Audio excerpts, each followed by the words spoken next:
The day I was set to come clean about who I really was to my girlfriend, I caught her chatting away in French with her bestie. Her friend threw out, "If you marry Daniel, what about Noah?" She shot back, "Even though I'm going to marry Daniel, Noah will always be the one I love." They both cracked up, thinking I was just some clueless dude who couldn't grasp French. Little did they realize, I was the heir to the wealthiest family in City A and could speak several languages fluently. My act as a broke, ordinary guy was just a test to live a different life. I told my parents, "Mom, Dad, I've made up my mind. I'm ready to go back and take over the family business." They were super excited, but then they remembered I'd been keeping something from my girlfriend. They couldn't help but ask, "Is your girlfriend coming with you? You haven't told her the truth yet, have you?" I replied, "No, she's not coming. I'm breaking up with her." Mentioning Sophie made my voice drop a bit. "I'll wrap everything up here within a week." After a few more words, I hung up, stashed my phone away, and headed back to the private room. It was loud and crowded, but the chatter paused when I walked in. Acting like I hadn't noticed, I went straight to Sophie and sat down beside her. She looked up from her convo, giving me a curious look. "Noah, what kind of call takes so long?" she asked before I could respond. Another voice cut in, speaking in French. "Sophie, when are you and Daniel getting married?" Hearing this, I clenched my glass until my knuckles turned white. Sophie, however, stayed cool. She glanced at me and answered in French, "The date my family picked, half a month from now." Everyone in the room turned to stare at me.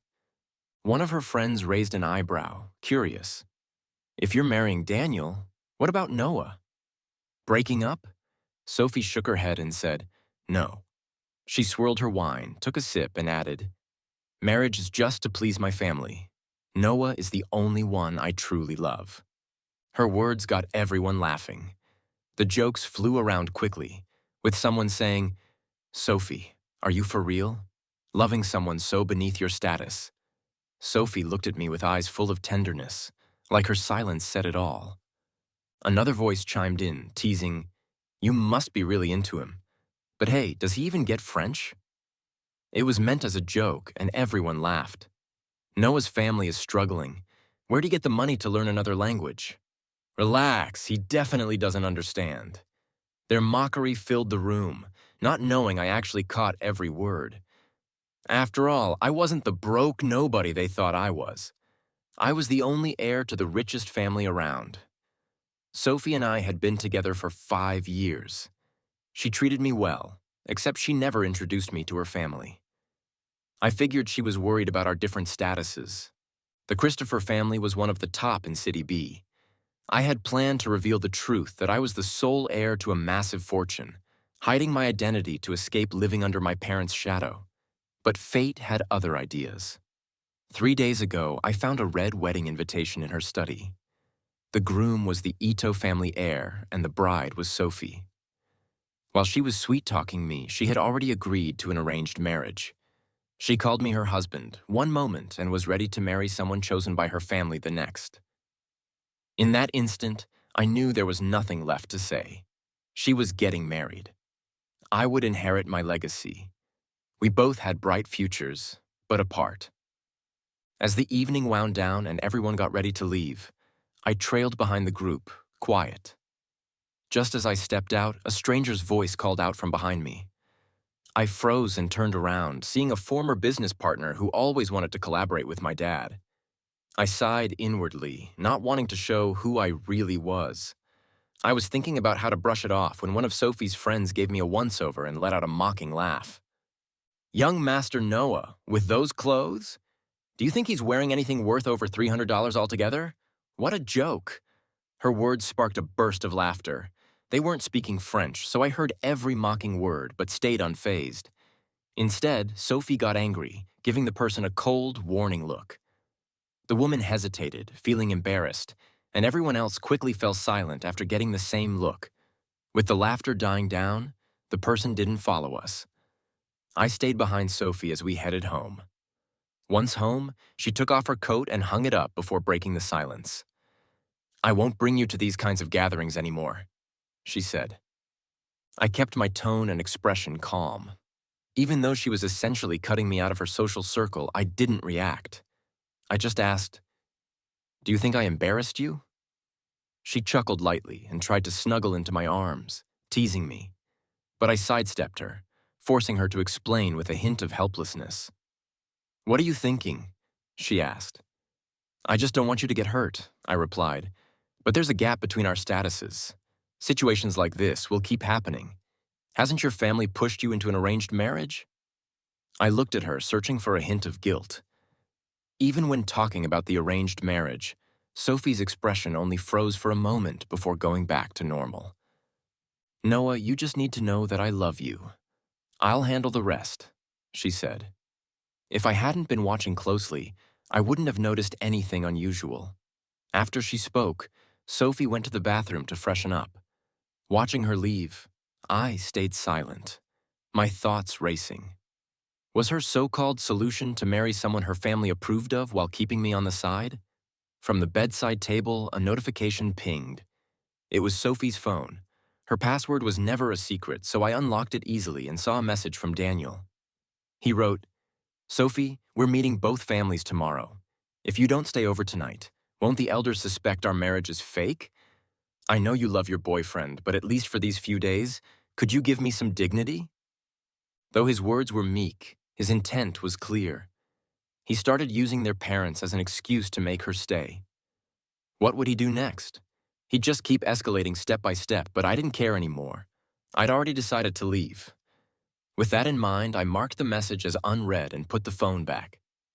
Soon after, Sophie came out of the bathroom, grabbed her phone, and glanced at it. The next second, she looked at me apologetically. "Noah, there's something urgent at work I need to handle. I won't be home tonight. Get some rest." "Okay." She rushed out, too distracted to notice my lack of response, or that I didn't protest like before. Instead of sending her off while grumbling about wanting more time together, I watched her walk away in silence. Not long after she left, my phone pinged with a new message.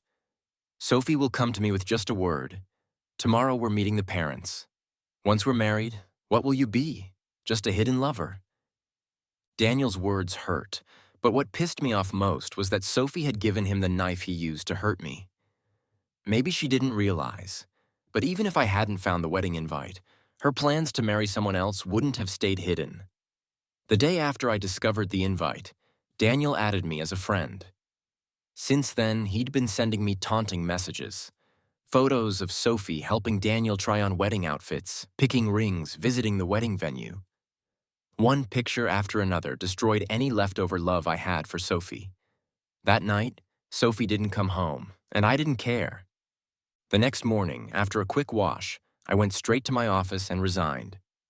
By lunchtime, it was finalized. During my break, I had lunch with some colleagues downstairs.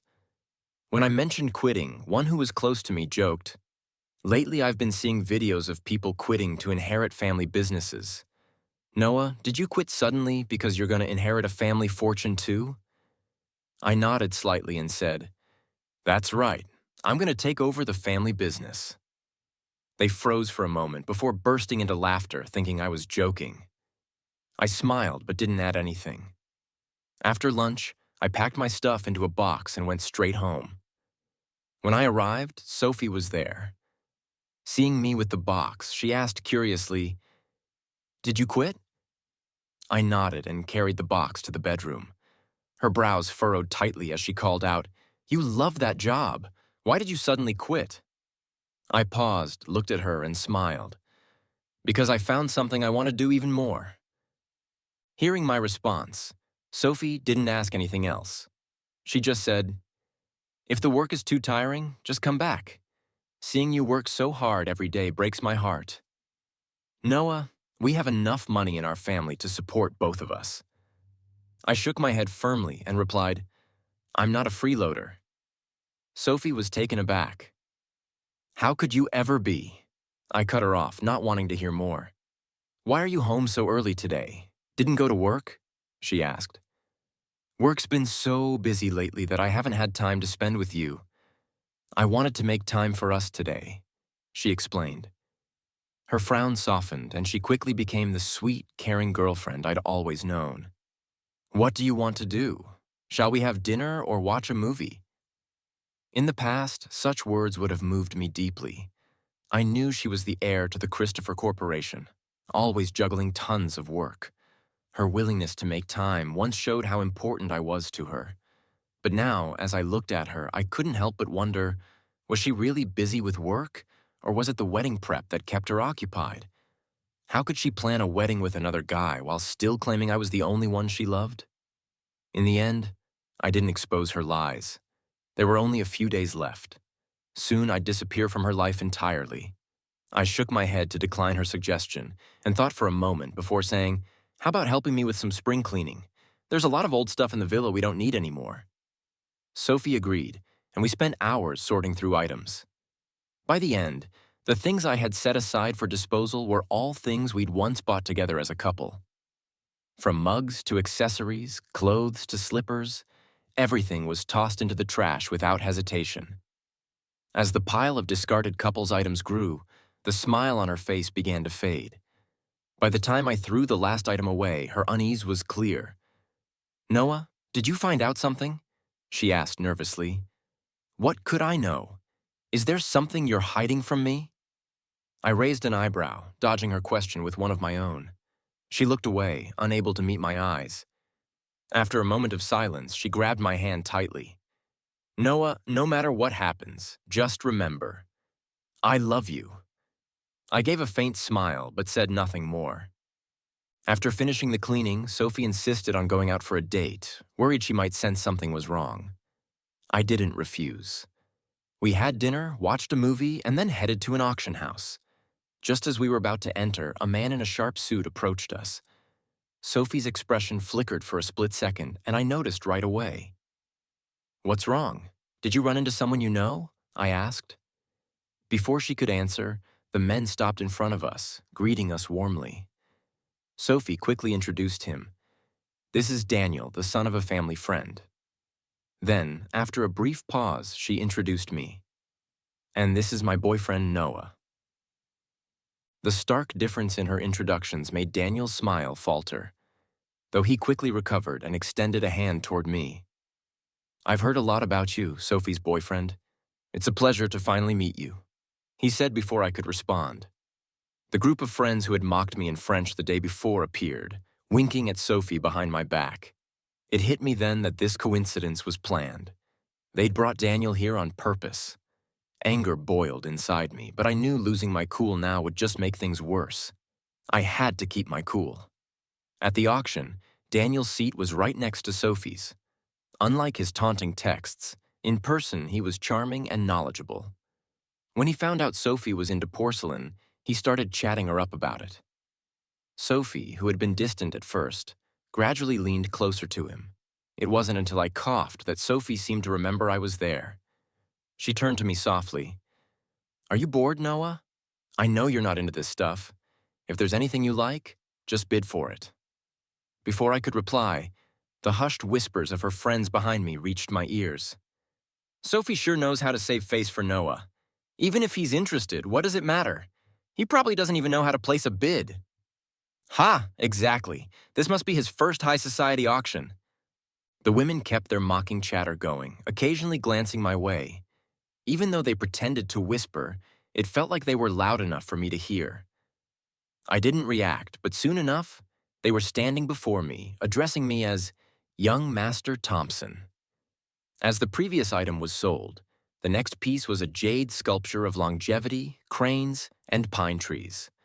The jade quality was top-notch, and the auctioneer introduced it as a work by the renowned Chan, the grandmaster of jade sculpting. Daniel got excited, raising his paddle and turning to Sophie. "This piece is invaluable. Sophie, your grandmother's birthday is coming up. This would be the perfect gift for her."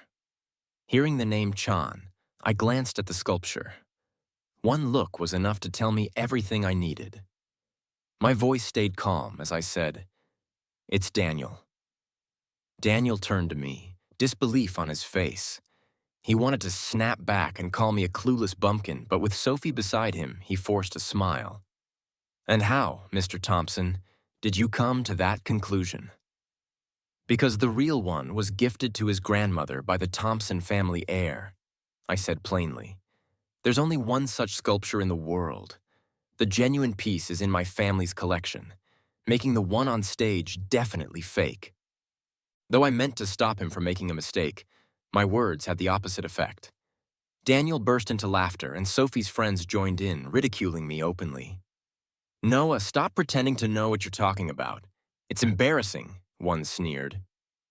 Right, so the real piece was gifted by the Thompson family heir. What? Did you crawl under their table and see it yourself? Just because your last name is Thompson doesn't mean you're related to them. Their jeering grew louder, only stopping when Sophie shot them a cold look. She turned to me, holding my hand as she spoke gently.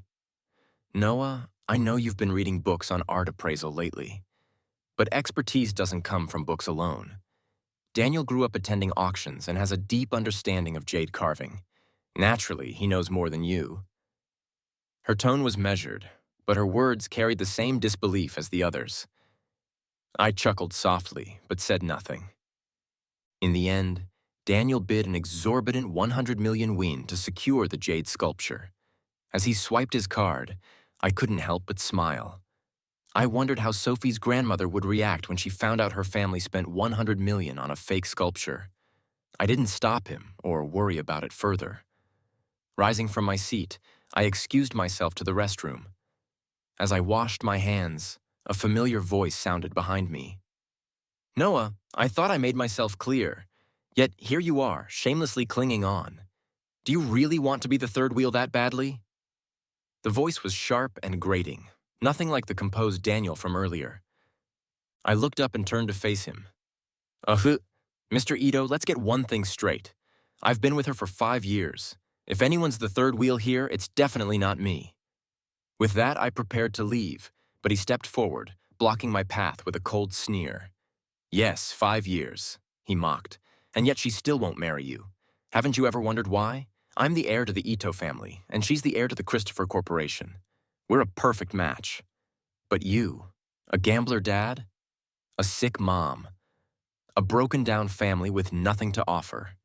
What makes you think you're worthy of her? I froze for a moment. That backstory was something I'd made up, but it surprised me that Sophie had shared it with Daniel. I chuckled bitterly, imagining that if my situation was as pitiful as I'd pretended, Sophie would have handed him another weapon to hurt me. You're right, I said with a faint smile. You're the perfect match. I wish you both the best. With those words, I walked away. Moments later, my phone rang. It was my mom. Noah, you need to hurry back. Everyone's waiting for you, and we've prepared so many gifts for your return. Your father and I bought you a castle overseas. Your aunt got you a diamond watch once worn by a British king. And your uncle, he filled an entire garage with luxury cars for you. Listening to her rave about the family's extravagant plans, I couldn't help but shake my head. Mom, I'm coming back to inherit the family business, not to bankrupt it. Just as I finished speaking, a familiar voice sounded from behind me. What family inheritance? I froze for a moment, instinctively ending the call. I wondered why so many people loved sneaking up behind others to talk unexpectedly. Turning around, I saw Sophie's less than pleasant expression. After a brief pause, I explained. It's nothing. My old colleagues asked what I'd do after resigning, so I joked about going home to inherit the family business. Sophie frowned slightly. I wasn't someone who usually joked about such things. She seemed to sense something was off and was about to speak when I stepped forward, calling back to her. Coming, there are still a few jewelry pieces left to showcase. Hearing this, Sophie thought I was interested in buying antiques, so she nodded and followed me back to the auction. Once seated, Sophie bid on several high-value antiques. After winning, she had them packed and handed them to me. I looked at the boxes in my hands and said softly, I don't need these things. Sophie hugged me with a smile. You'll get used to it. Don't worry about wasting money. I'll buy you treasures for the rest of our lives. I opened my mouth, but didn't say what I wanted. I didn't need these cheap trinkets. My collection was priceless. As the auction ended and people started leaving, Sophie and I, along with others, got ready to head out. Everyone had driven separately, so we could have just gone our separate ways. But as soon as Sophie and I got into the car, Daniel appeared, tapping on the passenger side window. The window rolled down, and he no longer had the sharp, mocking tone he'd used in the restroom earlier. "Sophie, my car broke down. Could you give me a ride home?" he asked with a smile. Sophie frowned, about to say no, when Daniel quickly added, "Your parents did ask me to look after you and spend more time with you, didn't they? You haven't forgotten, have you?" Sophie's expression darkened slightly. After a moment's hesitation, she reluctantly agreed. Daniel's smile widened, and he pushed further. "But I get carsick and can't sit in the back. What should we do?" Sophie glanced at me, about to speak, but I had already opened the door and moved to the back seat. My smooth move left her momentarily stunned. By the time she reacted, I was already seated in the back. I closed my eyes, as if preparing to rest. Sophie's words got stuck in her throat, making her visibly uncomfortable. She wanted to say it was just a seat and not worth fussing over, but as she looked at me in the rearview mirror, I had already shut my eyes. Daniel climbed into the passenger seat, closing the door with a triumphant smile. In his mind, he thought, "Noah, even if she likes you now, so what? Everything I want will eventually be mine, including her heart. It's only a matter of time." Feeling smug, his tone was unusually soft as he said, "Mr. Thompson seems tired. Let him rest for a while." Maybe sensing my mood, Sophie didn't talk much with Daniel. She nodded silently and started the car.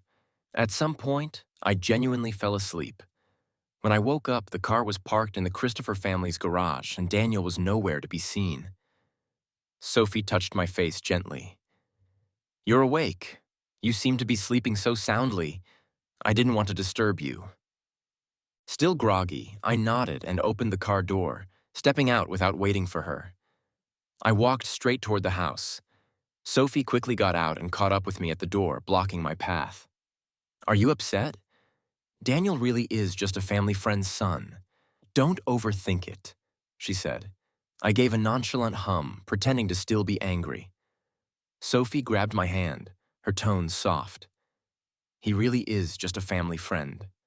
Darling, you know you're the only one I love." She seemed to remember it had been a while since we'd been intimate. Just as she leaned in to kiss me, I pushed her away. Her shocked expression stayed with me as I entered the house. "I'm not feeling well. I'll rest in the bedroom," I said, locking the door behind me to make sure she couldn't follow. The next morning, we sat in the dining room having breakfast. My phone buzzed with a reminder alarm I'd set long ago. The note read, "Meeting the parents." Sophie saw the message too. It was part of my original plan to reveal my true identity. I'd suggested she meet my parents, and she'd agreed. Our eyes met, and I was thinking about how to cancel the meeting when her phone rang. It was Daniel. Whatever he said made her expression shift slightly. She turned to me with an apologetic look. "Noah, something urgent came up. Can we reschedule meeting your parents for another time?" I thought Sophie might expect me to be upset, but I simply nodded calmly and said, "That works. I have something to take care of today as well." After she left, I headed out too. I went to a mall and bought gifts for the friends I was meeting later. When we met up, everyone unwrapped their boxes, and the sight of brand new luxury items inside made them gasp in astonishment. "Noah, where did you get these? They're so authentic." "They are authentic," I replied with a laugh, amused by their disbelief. As they marveled over the gifts, I decided it was time to come clean. The truth is, my backstory about having a gambling father and a sick mother was fake. My real identity is that of the sole heir to the wealthiest family. I'm here today to say goodbye because I'm heading home to take over the family business. Their reactions were a mix of shock, amazement, and eventually pure excitement. They erupted in cheers, calling me young master with such fervor it felt like the ceiling might lift off the restaurant. Amidst the celebration, someone brought up Sophie. "But what about Sophie? Does she know your true identity?" The mention of her made my smile fade slightly. "She's planning to marry someone else," I said. "What? No way!" My friends were incredulous. Sophie, the girl we all thought was the epitome of loyalty and devotion. Exactly. 3 years ago, when you mentioned liking the night-blooming Sirius, she bought out every specimen worldwide just to make you smile. 2 years ago, when you had the flu, she canceled billion-dollar deals to fly back and personally take care of you, staying up all night. And then there was last year's car accident. The truck was heading straight for you, and she swerved the car to shield you, breaking 3 ribs in the process. She spent 3 months in the hospital, nearly losing her life.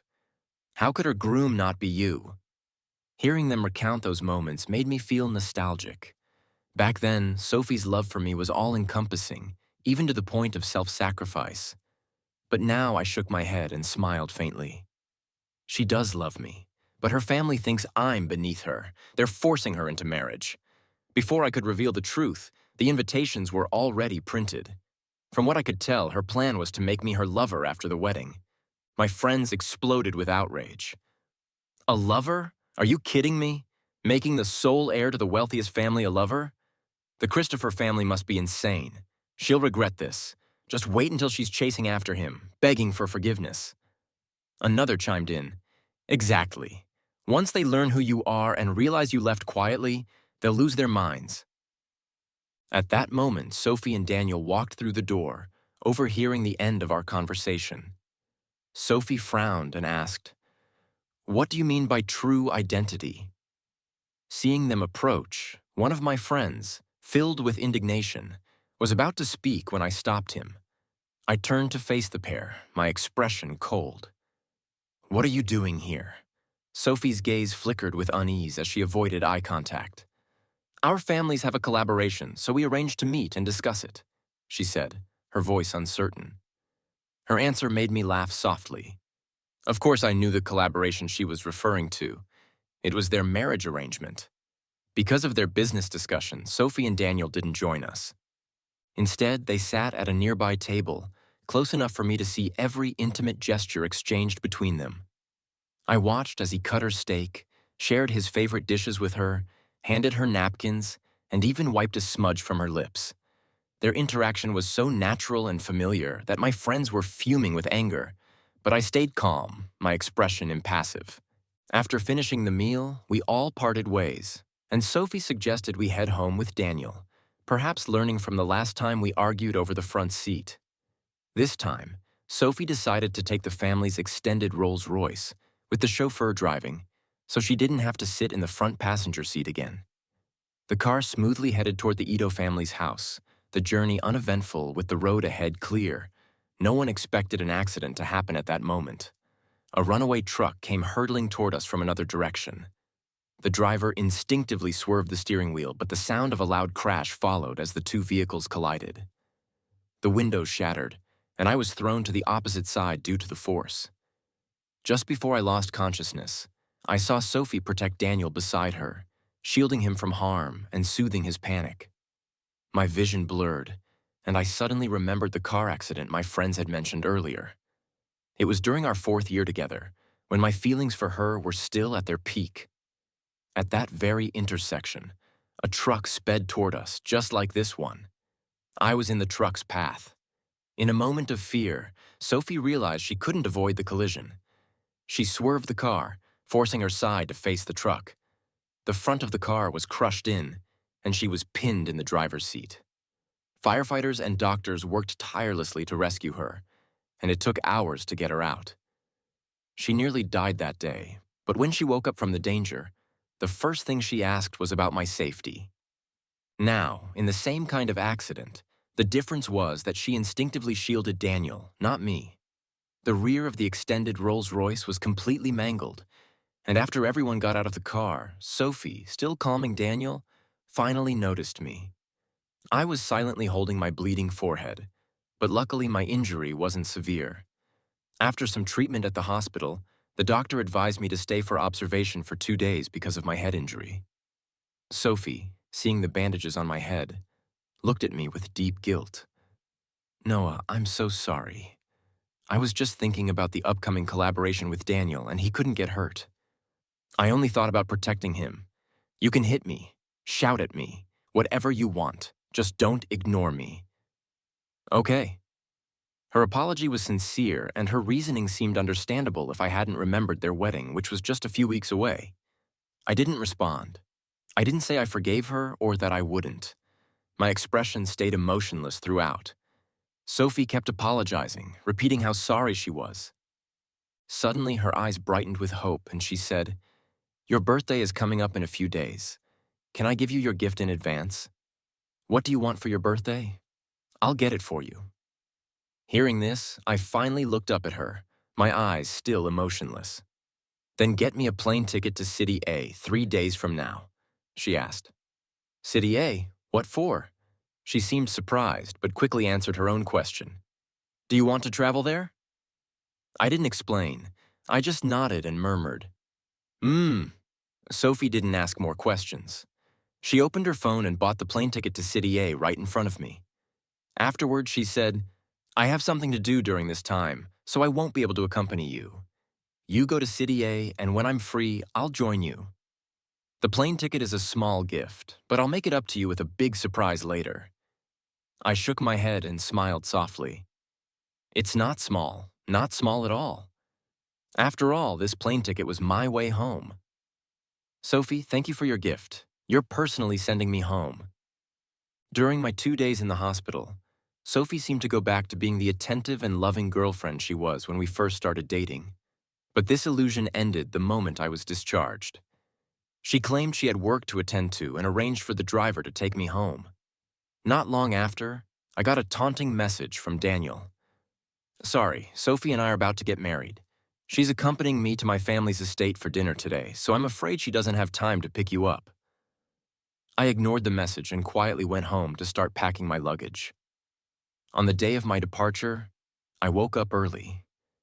7 hours before my flight, I began carrying my suitcases out the door.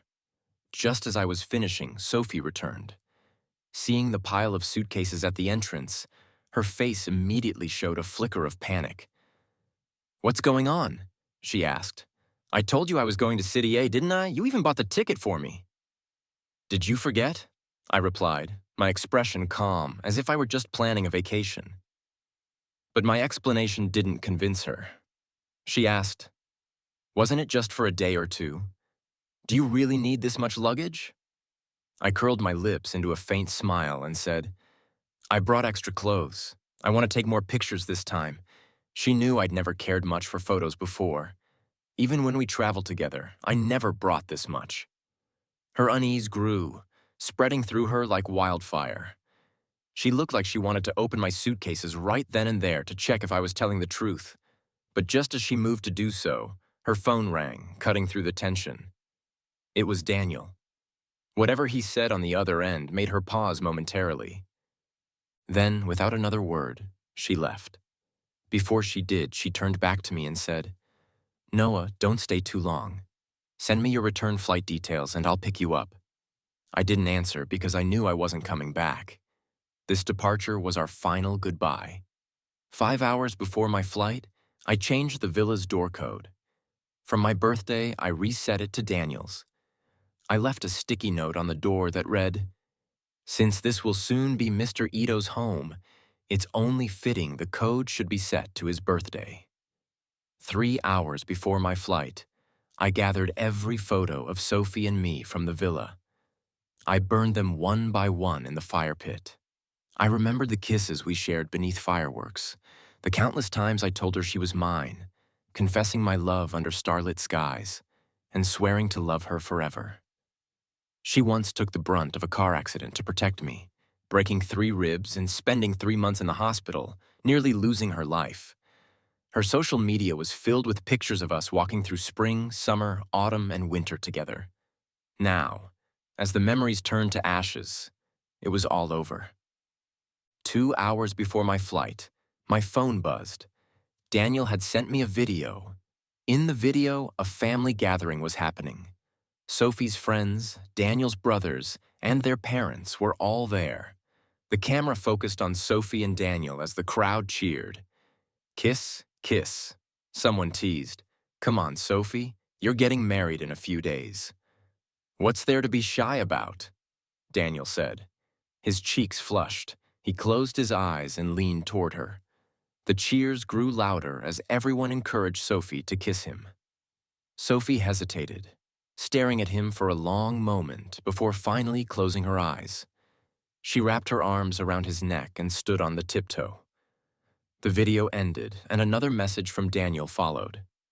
See that? I'm the husband the Christopher family has chosen for her. With your pathetic family background, you're no match for the Christopher family. You'd be lucky to marry a beggar, let alone Sophie. Even if Sophie loves you, her defenses are crumbling. First she met my family, then she moved in with me, and just now she kissed me. Tell me, how much longer before she's in my bed? I didn't reply. Instead, I printed every mocking message he'd sent me over the past few days. I stacked them neatly in the empty living room. 1 hour before my flight, I added one final message to the top of the stack. Sophie, congratulations on your wedding. We're done. Then I dragged my suitcases out of the villa, hailed a cab, and sped toward the airport. Sophie, from this moment on, I will return to being the heir of the wealthiest family. You and I are done. At the airport in City A, I stepped out dragging my suitcase. A sleek Bugatti, clearly worth a fortune, was already waiting outside.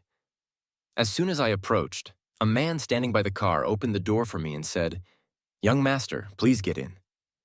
As my luggage was loaded into the car, I settled into my seat and naturally began chatting with the man in the driver's seat. "Martin, why are you here to pick me up? Where's the family driver?" Martin chuckled. The fine lines at the corners of his eyes added a touch of warmth to his expression. The car smoothly merged into traffic as he replied, "It's been years since you've been back, young master. When I heard you were returning today, I volunteered to take the job myself." I smiled and teased. "Looks like you missed me, Martin." With a light laugh, I shifted the topic. "How have my parents been all these years?" Martin, who had served as the Thompson family's butler for decades and practically raised me, felt more like family than an employee. Our relationship was never distant. He didn't deny my playful remark, instead nodding with a smile. "I did miss you. Master and Madam are doing well. They're healthy and happy, though they've missed you terribly. That's about all there is." We chatted along the way, and by the time the car pulled up in front of the Thompson family villa, I had a good idea of how things had been at home during my absence. I stepped out of the car and headed straight to the villa. The moment I opened the door, a row of servants stationed by the entrance greeted me in unison. "Welcome home, young master." I couldn't help but rub my forehead in mild exasperation.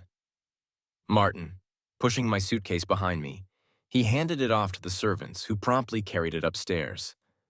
Noticing my expression, Martin chuckled and said, "Master and Madam are sticklers for ceremony. When they heard you were coming back, they trained the staff overnight to prepare this welcome. They're all waiting for you in the living room now."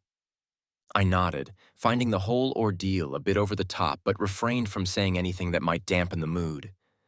Instead, I made my way directly to the living room.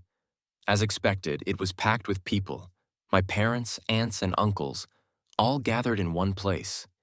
I greeted everyone individually before sitting beside my parents. Their concerned expressions pierced through my usual composure, stirring an unexpected wave of emotion within me. A sense of frustration welled up, hard to put into words. I'd been pampered by my family all my life, never having to face any hardship. That was until I decided to hide my identity and move to City B for personal growth. There I met Sophie. During our 5 years together, I gave her my whole heart, truly believing we'd spend our lives together. I was so sure we'd be each other's one and only, but in the end, I nearly became her secret lover without even realizing it. My devotion had been for nothing. Noticing my mood, my mother placed a comforting hand on my shoulder. "What's done is done. The past is the past. The one thing our family doesn't fear is making mistakes. When things fall apart, we start over. We're never short on second chances." Her reassurance eased my frustration. The others, noticing the shift, quickly changed the subject, bringing out the gifts they'd prepared for me. I soon realized my mother's earlier phone call had been anything but exaggerated. It had actually been understated. Property deeds, keys, and other gifts filled the table. At the center was a stunning diamond watch crafted from gold and adorned with massive glittering diamonds. Every detail exuded luxury and value, yet they still seemed unsatisfied, intent on covering every inch of the table with gifts. Just as I was about to tell them it was unnecessary, my aunt clapped her hands on the table, her eyes lighting up as she exclaimed, "Noah just got out of a relationship, didn't he? Perfect timing. I have a friend whose daughter recently returned from abroad. My friend's been fretting about her not dating. Why don't you two meet? It could be just as friends at first." I was momentarily stunned and quickly waved my hands, declining my aunt's suggestion. But she ignored my refusal and handed me a contact on her phone. "She's a lovely girl. I met her before she went abroad. She's stunning. Even if there's no romantic connection, she'd make a great friend," my aunt insisted. Unable to turn down her enthusiastic proposal, I eventually agreed. What I didn't expect was that when I opened the contacts she shared, I realized I was already friends with this person on my phone. I tapped into her profile, a simple black moon icon against a dark background and a minimal nickname consisting of just 2 letters. Puzzled, I tried to recall how and when I'd added her as a contact, but nothing came to mind. I didn't ask. Quietly, I turned off my phone screen, deciding that whatever answers I sought would come naturally when we met. While I was preparing for this meeting, Sophie finally returned home. It was already dark, and the villa was cloaked in shadows. The lights were off, and Sophie didn't notice the note stuck to the door. She entered her usual password and pushed the door, only to find it wouldn't open. Confused, she looked up and noticed the note for the first time. Written on it were the words, "Since this will soon be Mr. Ito's home, it's only fitting the code should be set to his birthday. Ito's home, Daniel." Her heart skipped a beat, a growing unease spreading through her chest. Could Noah have found out? But how? She and Daniel had only met once, and no one else would have told him about the engagement. Where could he have learned that she was planning to marry Daniel? Hesitant, she entered Daniel's birthday as the code. The door unlocked immediately. Turning on the lights, she saw the villa was empty. Instinctively, she called out, "Noah?" Her voice echoed through the house, but no reply came. Then she remembered that Noah had gone to City A 2 days ago. He rarely left her for long. Most of the time he was at home, waiting for her to return. Ever since they moved in together, this was the first time he hadn't been home when she came back. A sinking feeling weighed on her chest. Could he really be serious about leaving? But then she dismissed the thought. "That's impossible," she told herself. "Noah loved me so much. He was probably just upset that I hadn't spent much time with him lately. Maybe he'd guessed something about me and Daniel and was sulking. But he would eventually come back. I would apologize, and everything would be fine." Determined, she bit her lip and walked toward the living room. She decided she'd call Noah later to ask when he'd return so they could talk things through. But as she reached the living room, her eyes fell on a stack of papers sitting on the table. Her steps quickened, and she sat on the couch, picking up the papers with curiosity. In her heart, she hoped they were from Noah, a note or something left for her. "See, he's just being dramatic," she thought. "He wouldn't really leave me." A faint smile tugged at her lips, but froze as she read the handwritten note on top of the stack. It was unmistakably Noah's handwriting, beautiful and precise, almost artistic, but the words felt like a hammer striking her chest. "Sophie, congratulations on your wedding. We're done." Her ears buzzed and her mind went blank. She read the note again and again, hoping she had misunderstood. But no, the words didn't change. "He's leaving me. No, that's impossible." Desperation took hold of her. She ripped the note from the stack, crumpled it into a ball, and threw it away. But this action revealed the second page, a printed screenshot of a conversation. Sophie froze as she recognized the profile picture and nickname of the sender. It was Daniel. The first message was sent 2 weeks ago. "So, you're the lover Sophie keeps hidden.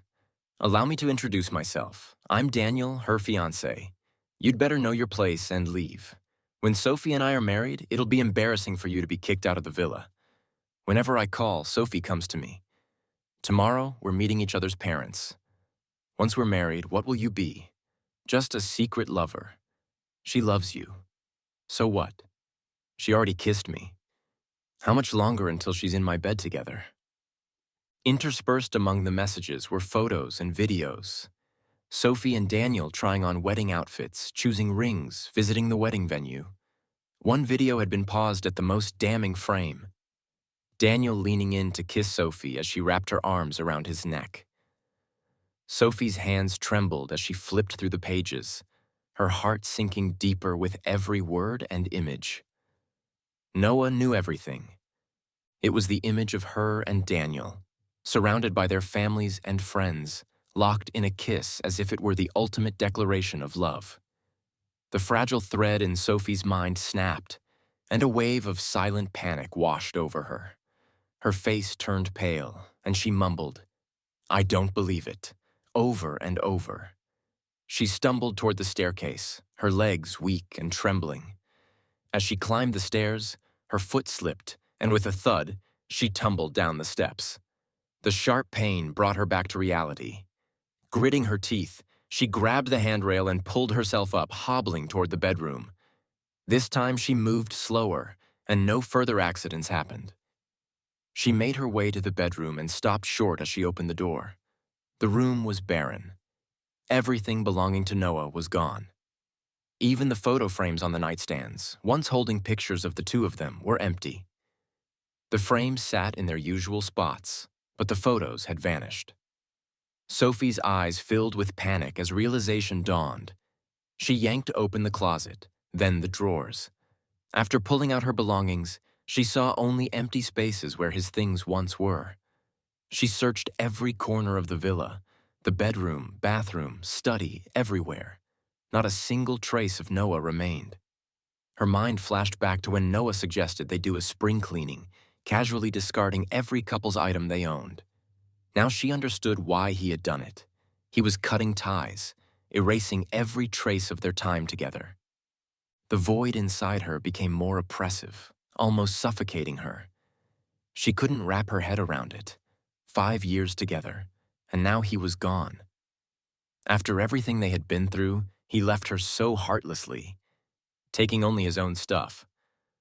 Her initial shock turned into panic. She had to track him down to find out why he left. Before she realized it, she was back in the living room. Her hands shook as she dialed his number, the long beep tones echoing in her ears. The phone rang endlessly before he finally answered. It was late, and his voice sounded groggy, like he had just been yanked out of sleep. He didn't even glance at the caller ID and groggily asked, "Who is this?"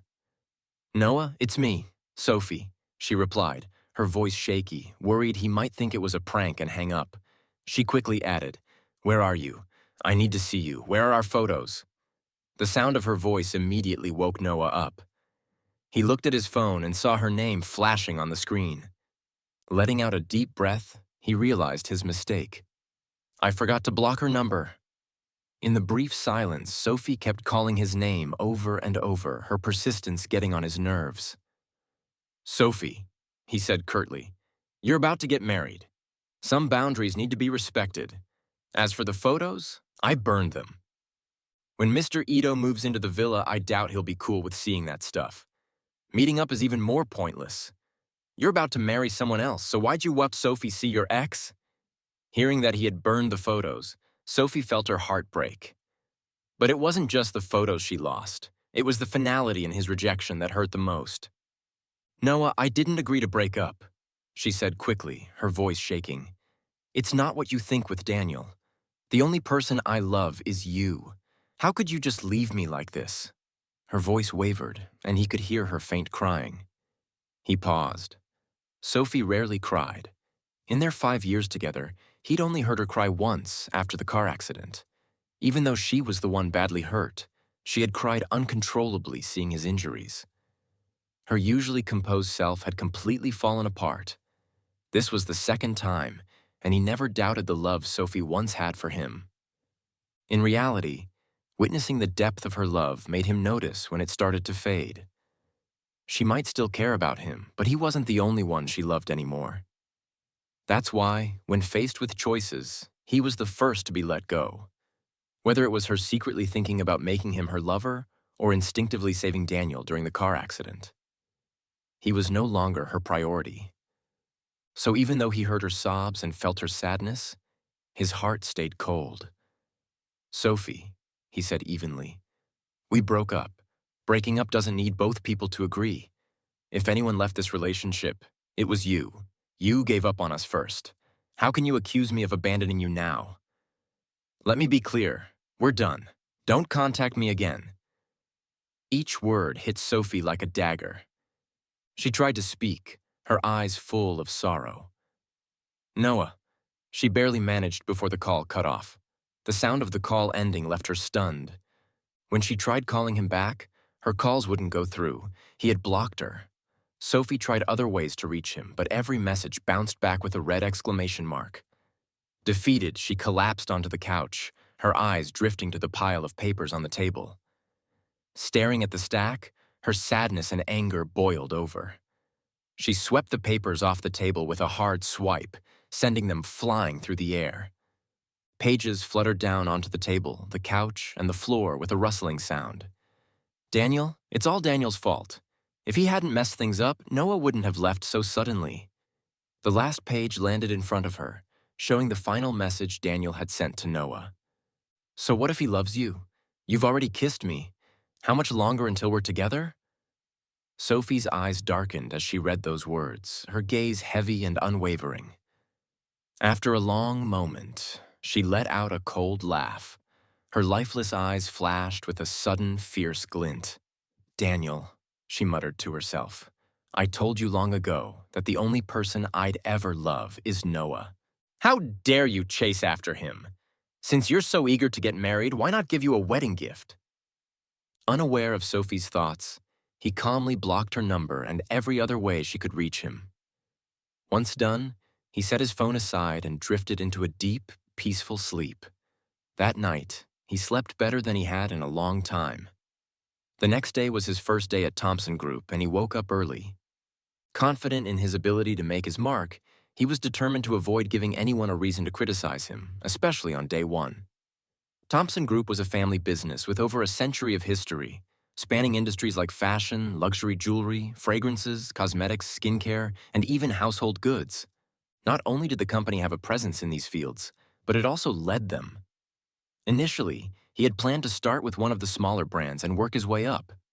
However, his parents insisted he was capable of handling more and directly appointed him as CEO. By the time he officially took the role, word had spread about a young, dashing CEO jumping into Thompson Group, making headlines in the industry. While he was stepping into this new chapter, Sophie was drowning her sorrows at the biggest club in City B with her friends. Even though they knew he had broken up with Sophie after finding out about her engagement to Daniel, none of them took it seriously. One of her friends sneered. "He's just salty about being pushed aside. Breaking up was probably a rash move. Didn't he quit his job recently? Don't worry, Sophie. Once he runs out of cash, he'll come crawling back. Who else is going to clean up after his gambling dad and sick mom?" "Exactly." Another chimed in. "Guys like him. So Phoebe Gold Digger's dreaming of marrying up. Always act like this when reality hits. Give it some time, and he'll be begging." "Right. Did he really think he could be your husband? He should be thankful for the life he's had with you. All those luxuries he never even dreamed of before." The mocking comments about him kept going, their voices annoying and nonstop. Even Sophie, who had been quietly drinking, found it unbearable. Her face darkened, and suddenly, she smashed her glass against the table. The sharp sound of breaking glass and scattered shards silenced the room. In the sudden quiet, Sophie's icy voice cut through. "Have you said enough?" Her friends stared at her, stunned into silence. No one could figure out what triggered her anger. It wasn't the first time they talked trash about him like this, often even in her presence. And Sophie had never defended him before. So why now? Maria, sitting closest to Sophie, was the first to break the silence. She frowned but dismissed Sophie's outburst as nothing serious. With a mocking chuckle, she said, "What's wrong, Sophie? Still upset? We know you care about him, but let's be real. He'll never let go of someone as rich as you. Trust me, he'll be back within 2 weeks, and then it's up to you to handle him." As soon as Maria finished, Sophie looked up and glared at her. Her eyes were sharp, her voice cold. "Apologize." Maria froze, confused. "Apologize to him." Sophie repeated, her tone icy and firm. It was then Maria realized Sophie was genuinely pissed because of their comments about him. Still, Maria tried to brush it off. "Sophie, come on, why you so worked up? We're not wrong, are we? He's just a poor guy who latched onto you for money. You didn't argue with us before when we said the same stuff." Maria's comment made Sophie freeze. The sharpness in her eyes faded, replaced by confusion. They had said things like this about Noah before, and she had let it slide every time. She searched her memories for times she might have defended him, only to realize Maria was right. And this wasn't the first time her friends had belittled Noah. Whether he was there or not, or present, but couldn't understand their French, Sophie had always stayed silent. Only when they mocked him directly in front of him did she occasionally speak up.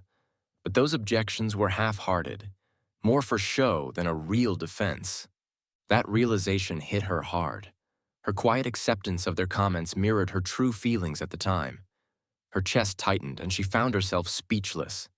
Instead, she reached for another drink and started downing glass after glass. Yet amidst her guilt and regret, a flicker of hope surfaced. Noah had a gambling father and a sick mother. Now he was unemployed. Maybe given time, he'd really come back to her. Meanwhile, her friends changed the topic. "Did you hear about Thompson Group? They just appointed a new CEO." One of them said, "I heard it's the Wang family's eldest son." Another added, "Apparently he's been away for years, training himself. Now that he's back, they handed him the company right away. Well, he's their only heir. Makes sense that everything would go to him eventually.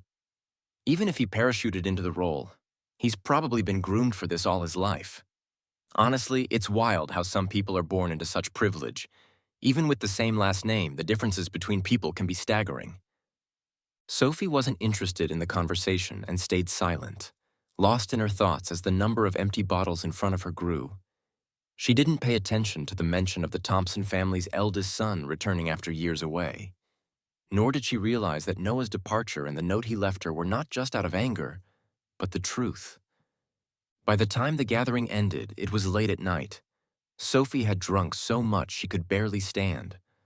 Worried about her safety, Maria called Daniel to pick her up.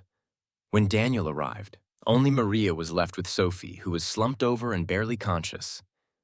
Maria handed Sophie over to him with a teasing smile. "Take good care of her, bro-in-law. Make sure she gets home safe." She gave him a knowing look before grabbing her car keys and leaving Daniel alone with an intoxicated Sophie.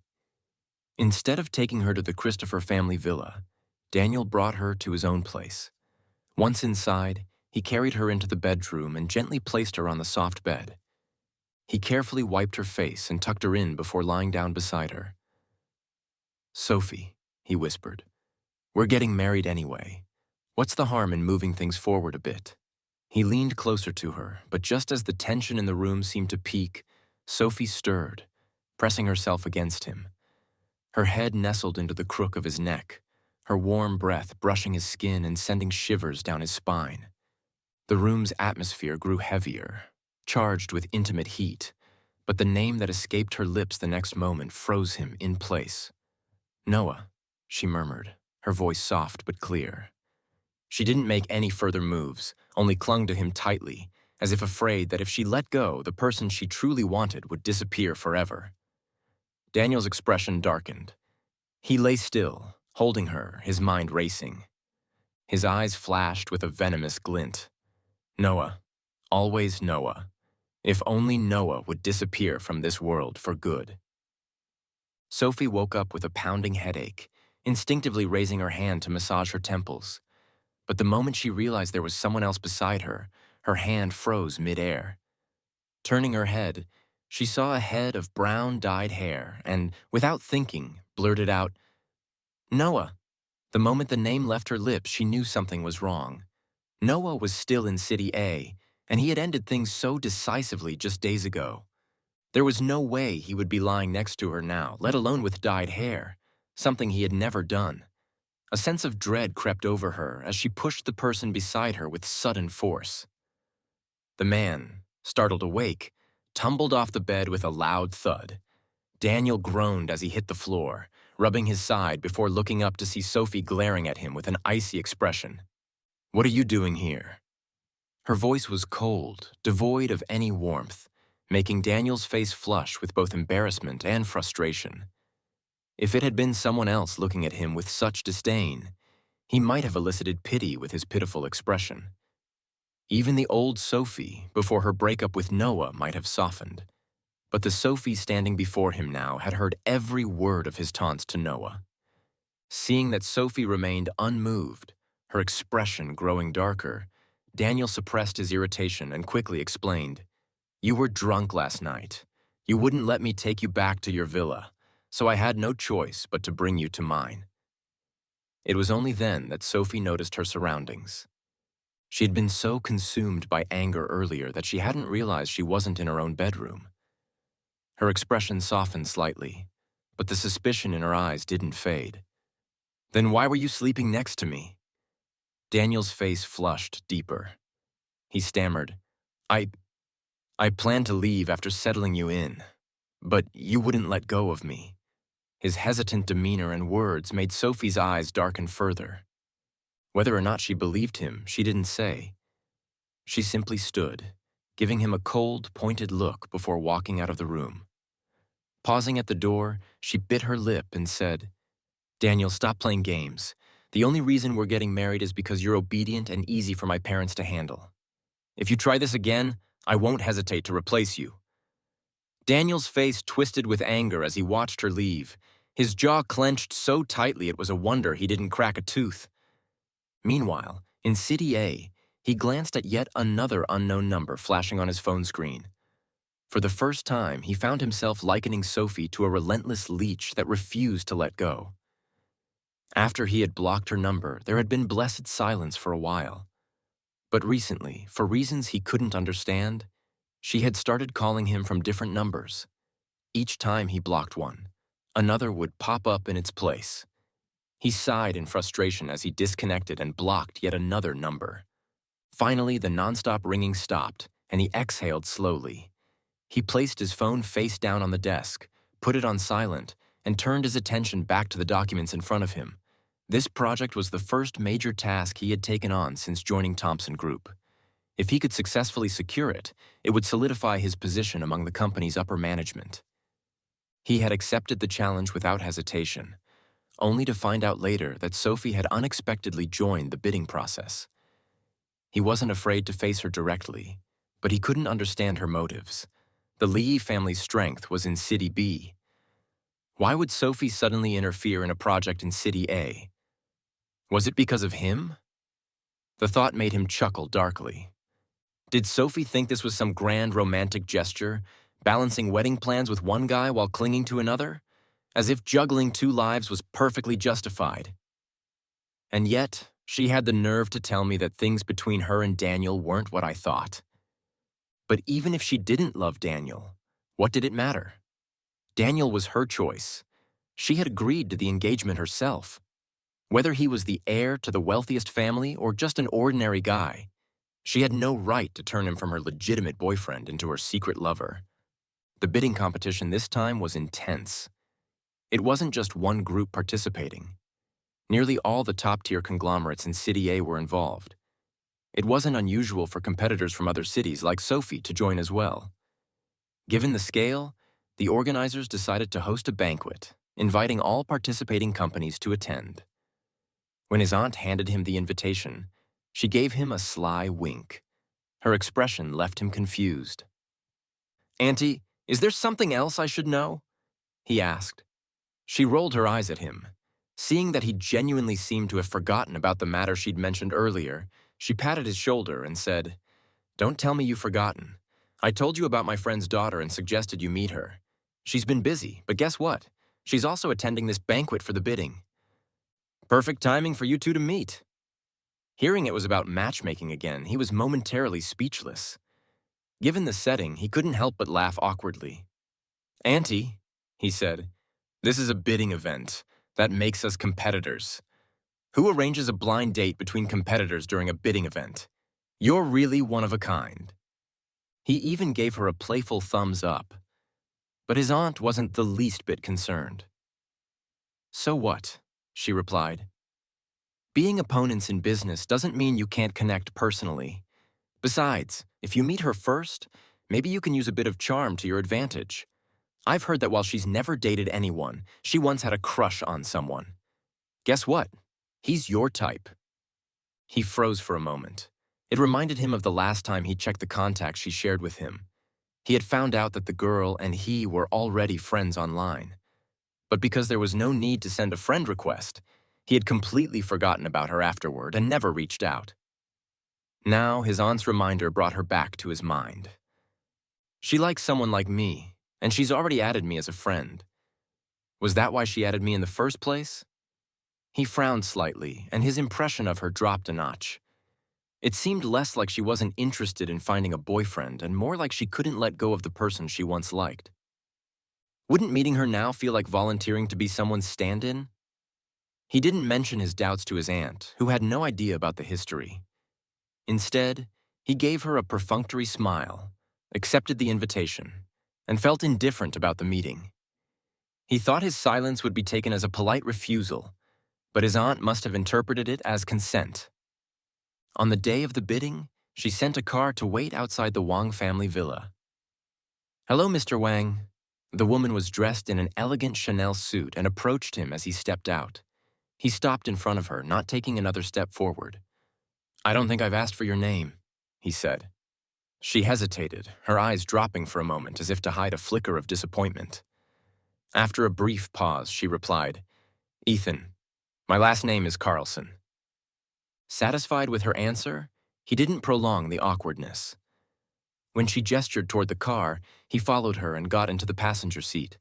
Once inside, he remained silent, his gaze fixed on the passing scenery outside the window.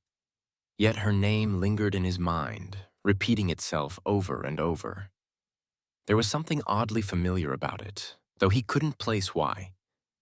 He stole a glance at her, noticing how focused she was on driving. She seemed like she wanted to say something but hesitated. After a moment of indecision, she stayed quiet, and so did he. Before long, they arrived at the banquet hall. They stepped out of the car, and he began walking toward the entrance, assuming she would follow. But when he glanced back, he saw her standing still with a dazed expression. "What's wrong?" he asked.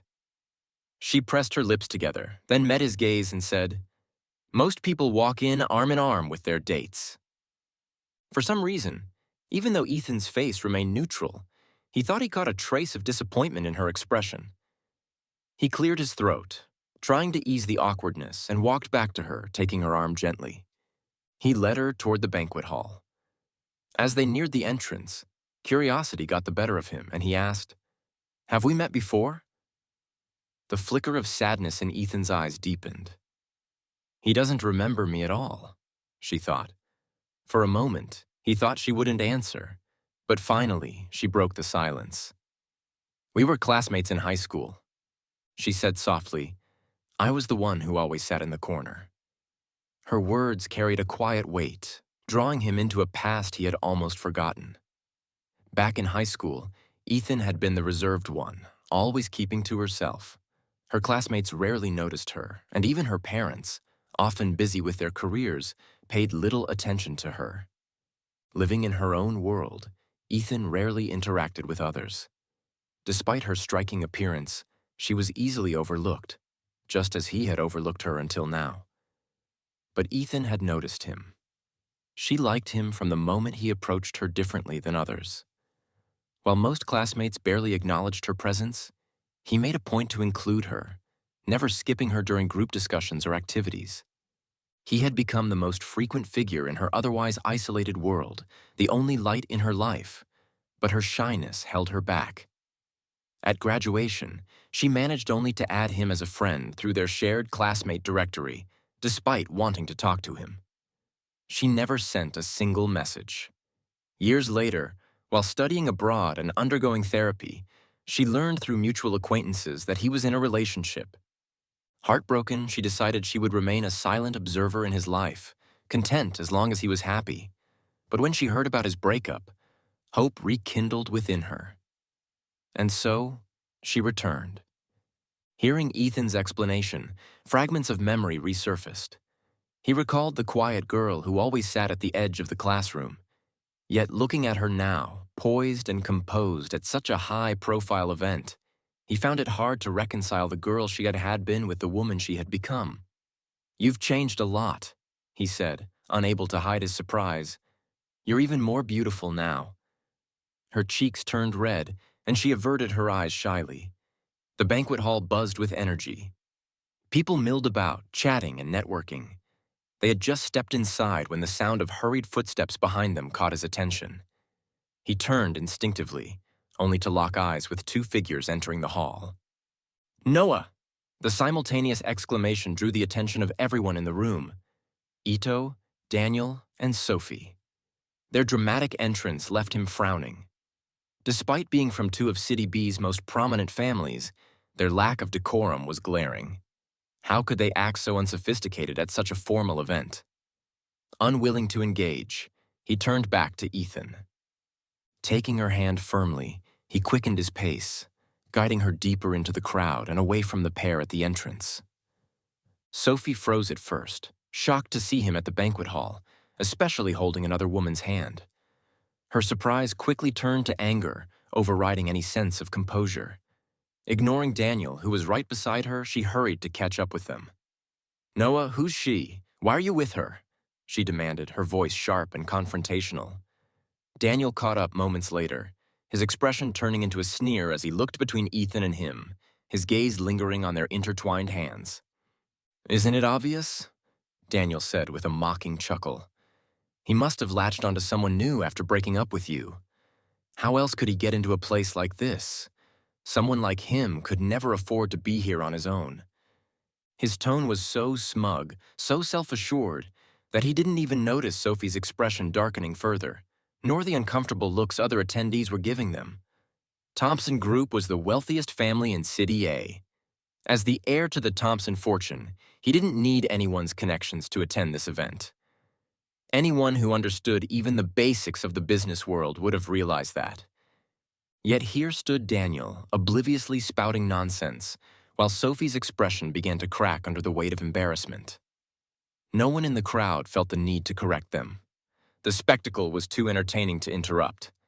Ethan, however, wasn't amused. She stepped forward, her expression cold, and grabbed Sophie's wrist with a firm grip. "Let go," Ethan said, her voice sharp and devoid of emotion. Sophie winced at the sudden pressure on her wrist and looked at Ethan in shock. Caught off guard, she nearly cried out in pain but stubbornly refused to release her grip on his hand. Seeing Sophie's discomfort, Daniel's protective instincts kicked in. He jabbed a finger toward Ethan. "Do you know who we are? How dare you lay a hand on us? Do you want to regret this for the rest of your life?" Though Sophie didn't say anything, the flash of dark satisfaction in her eyes, coupled with her refusal to stop Daniel's tirade, made it clear she agreed with him. He let out a dry chuckle, signaling Ethan to release Sophie's wrist. Ethan hesitated but let go when he nodded reassuringly. Sophie's tense expression relaxed slightly, and Daniel smirked, mistaking their restraint for fear. He opened his mouth, likely to continue his tirade, but before he could get a word out, he pulled off the brooch pin from his jacket and jabbed it into Sophie's hand without hesitation. Sophie stared at him, unflinching, convinced he wouldn't dare hurt her. After all, she believed he still loved her too much to follow through. "Noah, I know," she began, but her words were cut off by a sharp gasp of pain as the brooch pierced her skin. Her grip on his hand weakened, and he pulled away easily. Daniel, seeing Sophie hurt, lunged at him in a rage. He sidestepped Daniel's swing and with a swift motion, landed a solid punch on his nose. Blood poured from Daniel's nose as he staggered back, clutching his face in disbelief. "Noah!" he screamed, his voice filled with anger and humiliation. In stark contrast to his outburst, he remained calm, brushing off the confrontation as if it were nothing. He handed Ethan a tissue for her hands, then casually picked up another to wipe his own wrist. His gaze shifted to Daniel, cool and disdainful. "Do you really think you're someone important?" he asked, his tone dripping with mockery. Sophie's face flushed with humiliation, her anger simmering just below the surface. But before she could respond, he added, "You two came here to bid, yet you don't even know who your competitors are. What a pair of fools. Competitors." Sophie and Daniel exchanged uncertain glances. Their minds raced as they recalled the bidding documents they had reviewed earlier. Recognition dawned as they matched Ethan's face with the profile of the Liu family's second daughter, one of City A's most prominent families. Compared to the Wang and Liu families, even the esteemed Ito and Li families were insignificant. For the first time that evening, Ethan broke her silence. Her voice was calm, yet commanding as she addressed Daniel. Instead of asking if he knew who she was, she said coolly, "Perhaps you should first ask the person beside you who we are." The word "we" froze both Sophie and Daniel in their tracks. Did she mean not just her, but him as well? Was he also here as a competitor in the bidding? The realization hit them like a brick. Among the attendees, the only identity that fit was Thompson Group's heir, City A's wealthiest family. Sophie and Daniel's faces turned deathly pale. Looking around, they saw the amused expressions on the other attendees. In that moment, it became clear who the real spectacle was. Sophie's face flushed alternately red and green, unable to bear the humiliation. She ignored the reason they were here in the first place and fled the banquet hall in disarray. Daniel shot him one last venomous glare before rushing after her. He caught his look of resentment but dismissed it with indifference. Daniel's animosity toward him was nothing new. His confidence rested solely on the support of the Ito family and his shaky engagement to Sophie. But Sophie had proven herself willing to choose someone else when the benefits outweighed her attachment. When Daniel could no longer offer her what she needed, she'd ditch him without hesitation. As for the Ito family, they'd be the first to abandon him if they discovered he had offended Thompson Group. He wouldn't even need to lift a finger, but for now, his focus was on the bidding. The organizers took the stage shortly after the drama subsided. They barely glanced at the retreating figures of Sophie and Daniel, mentally crossing their names off the list. The competition was intense, but in the end, he successfully secured the project. On the drive home, Ethan was once again behind the wheel. This time, it was she who broke the silence. "Do you still like her?" she asked abruptly. Her question caught him off guard, and it took a moment to realize she was referring to Sophie. His expression turned incredulous. "Where'd you get that idea?" he asked. "I thought you agreed to this blind date because you knew she'd be here and wanted to make her jealous," Ethan admitted. Her assumption made sense, given his initial indifference toward her. Though he had treated Sophie harshly at the banquet, the thought lingered in her mind. If he didn't care for her, why'd he agree to the date in the first place? He sighed. "My aunt suggested it, so I came to check it out. But I'm not the type to carry feelings for one person while pursuing another. Loyalty is something I value in a partner, so I hold myself to the same standard." Perhaps the events of the evening had eased the tension between them, or maybe it was her genuine curiosity. But he found himself patiently explaining his stance. They chatted casually for the rest of the ride. Before long, the car pulled up in front of the Wang family villa. He waved a quick goodbye and headed toward the entrance. But as he approached the door, he paused, noticing that her car hadn't driven away. It sat idling in place. Curious, he walked back to her. She lowered the window as he approached, her eyes wide with mild confusion. "Mr. Thompson, is there something else?" she asked. He smiled. "We're old classmates. No need to be so formal. Call me Noah." He paused before adding, "Also, I only agreed to this date because of my aunt. I'm not looking to start a new relationship right now. Let's just stay friends for the time being." Her expression softened, and he gave her a friendly wave. "Drive safe on your way home." As he turned and walked through the villa gates, her car remained parked for a moment longer. Watching his retreating figure, Ethan's lips curved into a faint, genuine smile. Ethan had waited for years, so she didn't mind waiting a little longer. As he said, they would stay friends for now. And besides, moving from strangers to friends was already enough to make her content.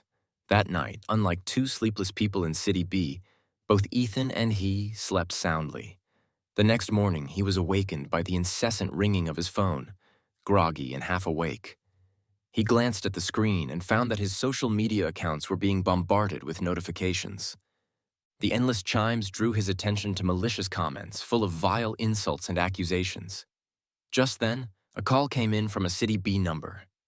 It was David, an old friend from his time in City B. "Noah," he exclaimed, his voice brimming with indignation. "Have you seen the stuff online? These people just blindly believe whatever they hear. They're even accusing you, the heir to the richest family, of meddling in someone else's relationship. You have to clear this up. Make sure those slandering you face the consequences." His words came out in a torrent, and his heavy breathing reflected his fury and frustration. Thanks to his explanation, he finally understood what had happened. Apparently, after Daniel returned to City B, he still couldn't get over the humiliation he suffered at the banquet. Relying on his engagement with Sophie, he twisted the truth and claimed that he had interfered in their relationship. To make matters worse, he released evidence of Sophie and him living together after their engagement. Initially, the netizens didn't believe that someone like him, a scion of wealth, would interfere in another's relationship. But Daniel's so-called evidence, combined with testimonies from Sophie's so-called friends, fueled the rumors. The scandal exploded overnight. His social media was inundated with abusive comments. "You're filthy rich, but didn't anyone teach you morals? Breaking up families is disgusting. Rich heir or not, you're shameless and immoral. Boycott Noah. Boycott Thompson Group." Among the storm of insults were some who hurled vile and obscene remarks, while others, more rational, called for patience in his response. Unfortunately, the latter were drowned out by the majority. He spoke calmly into the phone. "I'll take care of it. Don't forget, I'm the heir to the wealthiest family. Thompson Group's legal team isn't just for show. If he dares spread lies, he must be ready for the consequences." Hearing the confidence in his voice, David finally sighed in relief. After offering a few words of encouragement, he hung up. Once the call ended, he returned to the internet to gauge the extent of the uproar. As he scrolled through the flood of malicious comments, he couldn't help but feel a flicker of anger. Back then, they had looked down on him, convinced he was unworthy of honor because they thought he was poor. But now, even with his identity as the heir to the wealthiest family known to the public, where did they get the audacity to collude with Daniel to slander him? His expression darkened as he methodically captured screenshots of all the defamatory posts. Just then, his phone rang again. This time, it was another unfamiliar number. After a brief hesitation, he answered. "Noah?" came a familiar voice, calm and reassuring. "Are you okay? Don't let what's online get to you. I know you didn't do any of those things, and you shouldn't be upset over baseless accusations. I believe my parents are already dealing with this, but if there's anything I can help with, please don't hesitate to let me know." Hearing the gentle urgency in Ethan's voice, he felt the frustration in his chest dissolve. A faint smile tugged at his lips as he replied, "It's all right. I'm not that fragile. It's just a rumor. I can handle it myself." "Okay," she responded softly, noticing that his tone was light-hearted. Ethan seemed to relax. Yet, she lingered on the call, hesitant to hang up but unsure of what more to say. Silence enveloped them, the quiet so profound that he could almost hear her steady, shallow breathing through the line. Eventually, he broke the stillness. "Ethan, thank you," he said sincerely, though the rumors didn't truly faze him. Her concern touched him deeply. He kept that last thought to himself before quickly ending the call. On her end, Ethan stared at the now silent phone, feeling as though time had passed too quickly. When his parents first learned about the online abuse he was receiving, they were furious, nearly ready to personally confront Sophie, Daniel, and their meddlesome friends. His father was livid. A shameless man and a treacherous woman. They don't know their place, throwing dirt on my son's name. Truly ignorant fools daring to provoke the Thompson family. His mother wasn't far behind, rolling her eyes dramatically. Ignorant fools. More like downright animals. How dare they? It took some effort to calm them down, and seeing their fiery indignation left him both amused and exasperated. "Relax, Mom, Dad," he said with a grin. "Trust me, I won't let them get away with it. They spread lies, so they'll have to pay the price for it." Meanwhile, in City B at the Ito family estate, Sophie sat with a dark cloud over her face. Her gaze bore into Daniel, who sat sobbing uncontrollably before her, his pitiful appearance only fueling her irritation. Her voice was sharp and scornful. "How many times have I told you to keep your schemes in check? I thought you might still have some use, but you've got some nerve. Roping in Maria and the others to smear Noah. Do you know what a mess you've made?" Daniel shook his head frantically, his tears streaming, but it did nothing to stir her sympathy. "Sophie," Daniel stammered, "Noah is nothing but a fraud. He lied to you for 5 years, pretending to be poor when he's the heir to the Thompson fortune. And now that we've crossed him, do you really think he'll let us off easily instead of waiting for him to retaliate? Why not join forces and bring Thompson Group to its knees?" His words caused a flicker of thought to cross Sophie's face, her expression softening slightly. Yes, Noah had deceived you for 5 years, pretending to be someone he wasn't. If you had known his true identity, you wouldn't have needed to agree to any arranged marriage. You accepted him despite the fake identity he concocted and kept him close. And what did he do in return? He used the first opportunity to cut ties, leaving you to face humiliation and loss. Why should you protect his lofty reputation? Let him fall. Once he hits rock bottom, wouldn't he come crawling back to you? After all, he'd already discarded everything you had shared, burning and throwing away all traces of your past. If you stick to your story and paint him as a scoundrel, wouldn't the world believe it? He'd be left with no choice but to live under the label of a cheater while his fortune crumbled. Sophie's gaze shifted back to Daniel. This time there was a hint of approval in her eyes. "Then you'd better work harder," she said coldly. "Make sure you drag him down from his position as the richest heir."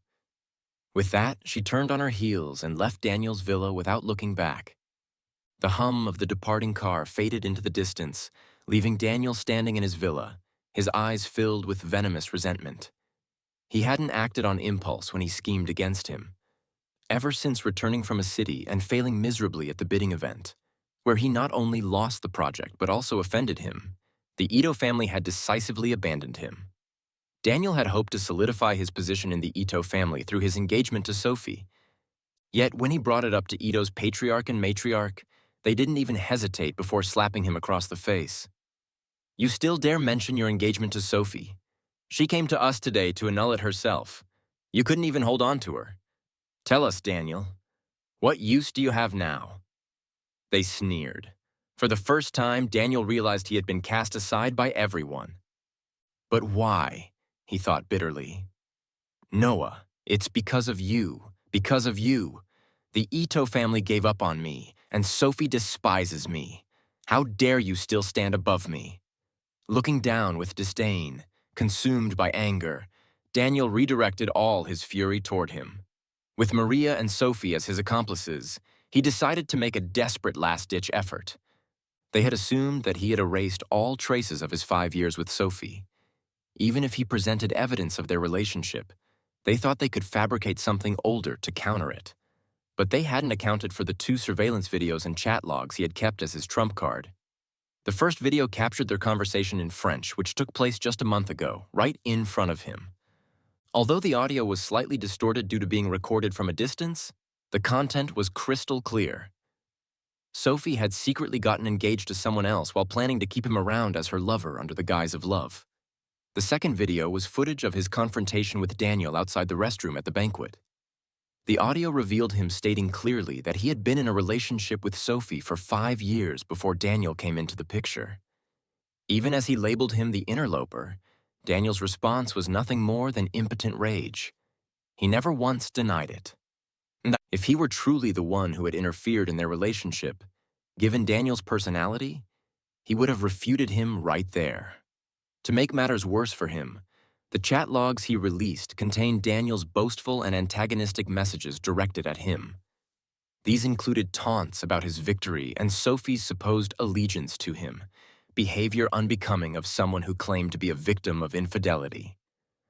The narrative flipped overnight. The same netizens who had mercilessly vilified him now turned their venom towards Sophie and Daniel, as the so-called righteous defenders of justice flooded their profiles with vitriol. He took the matter a step further. He filed a lawsuit against every individual who had slandered him online and gained significant traction with their comments. This included netizens who had jumped on the bandwagon, as well as Maria and Sophie's other so-called friends. He handed the case over to Thompson Group's legal team, confident in their ability to follow through. When he logged back into his social media, the comments section was finally peaceful. Any remaining dissenters were swiftly muted. Those who attempted to resume their vitriol after their bans were lifted were met with court summons appearing in their inboxes. At last, they quieted down for good. To address the supportive messages he had received, he posted a tweet to express his stance. "The law is clear, and justice prevails. Only those with guilty consciences fear rumors. As for me, I will wield the law to defend my rights." Daniel was completely abandoned. He didn't focus much on the aftermath. He trusted that the legal team would ensure they paid for their actions. However, when he heard that Daniel had to represent himself in court without even a lawyer to defend him, he couldn't help but feel a little pity. Honestly, if Daniel had stayed out of his way, he could have kept up the appearance of a perfect marriage with Sophie, just another ordinary wealthy couple. But Daniel was never satisfied. While he was still close to Sophie, Daniel wanted to push him out. Once he left, Daniel blamed him for everything he'd suffered and tried to step all over him. In the end, this was his fate. Even Sophie's sisters, led by Maria, who always believed that birthright determined everything, eventually had no choice but to side with Daniel. They too were dragged into the lawsuit. It was all unnecessary. On the other hand, Sophie, the central figure of all this, had never spoken out publicly. By choosing silence, she managed to distance herself from the entire affair. When the legal team representative came to see him with the final verdict, he reported that due to the severity of the case, those involved, despite continuing to shout their innocence in court, were all sentenced to 2 years in prison due to their poor attitude and his refusal to settle. Netizens later commented that it was incredibly rare to see a group of rich heirs crying as they were locked away in prison. And perhaps this would be the only time in their lives they'd witness something like that. After hearing about their sentences, he didn't follow up with the case. What surprised him, however, was that Sophie came to see him once again. At that moment, he was discussing dinner plans with Ethan. When the phone on the front desk rang, the receptionist said, "Mr. Thompson, Miss Christopher says she'd like to meet with you." He paused, looking over at Ethan, who had, in just a month, brought down the Christopher Group, and hesitated for a moment before agreeing. He was curious why Sophie would seek him out now, after everything had completely soured between them. He had imagined Sophie might be struggling, but when he saw her, he was taken aback. It had only been a few months, but he barely recognized her. The woman sitting in front of him, frail, worn out, and looking at least 10 years older, was the same Sophie who had once been so radiant and full of life.